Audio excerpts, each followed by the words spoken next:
Hello again and welcome to another Show Me. In this one we're going to be talking about the male urethra and associated structures using this photograph.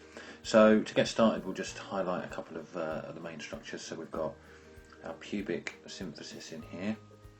This of course is our bladder, that detrusor muscle that you can see lining the inside. Of course epithelium over that, transitional epithelium. Detrusor muscle is really in there, I suppose. So that's a bit of a white lie. Here we've got our prostate, and of course we have our scrotum and the testes in here. Hopefully you guessed that was a penis. And we have some other structures in here. So this thing in here on the model is representing the deep perineal space. So that should be a D. Deep perineal space. And so this, when I'm drawing the line, I might draw in another colour, green. That represents our perineal membrane. Okay, so now what we're going to do is we are going to look at the urethra in the male and the position of where the sphincters are. And there's two in the male that we need to remember. So what we're going to do is we are going to get rid of that labelling and we are going to think about the urethra. So the urethra is starting in this position in here, and you can see that it passes through part of the muscle of the bladder, and at this point it's called the pre-prostatic. So we're going to put pre-prostatic urethra. I'm abbreviating up here in the left hand corner. We're then going to go through the prostate. So the prostate is this structure in here. Okay, so this is the prostate either side. Okay,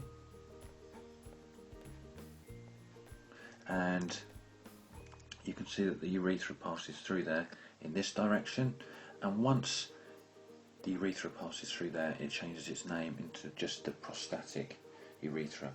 And this is the point where we would also get the joining of the ejaculatory duct. So the ejaculatory duct joins the urethra in the prostate at the level of the prostatic urethra. We should also mention the fact that in here, roughly in here, and this is only true for males, that we have what's known as an internal urinary sphincter. Internal urinary sphincter. That is an involuntary sphincter that is innervated by autonomics. It's only present in a male, and that's to stop any semen travelling back towards the bladder. It's not there really to control the flow of urine out through the bladder. So passing through our prostatic urethra, we get into what we call the membranous urethra. So the membranous urethra is really the part which passes through the perineal membrane. So the perineal membrane is running along here, and really this is our deep perineal space in there. So the perineal membrane is there. So once we get to that point and it passes through this bit here, through the deep perineal space, we get to the membranous urethra. So membranous urethra. But before we get there, we actually pass through a sphincter which is in the deep perineal space, and I'm going to draw this on using a kind of blue box there, and that of course is our external urinary sphincter. So external urinary sphincter, that's a U in there, and this is the one that's voluntary and of course is innervated by the pudendal nerve, and this is coming from S2, NS3, NS4. So once we pass through the perineal membrane, so see the perineal membrane labelled there in red, we're going to go back onto a different colour. So all of the erectile tissue, which is actually in here, this is all now attached to the perineal membrane in here, and that of course means that it's into the superficial perineal space.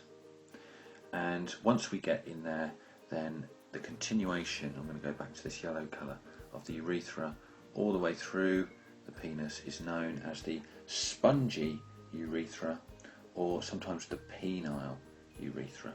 Okay, and then we get down to the urethral opening here at the tip of the glans penis.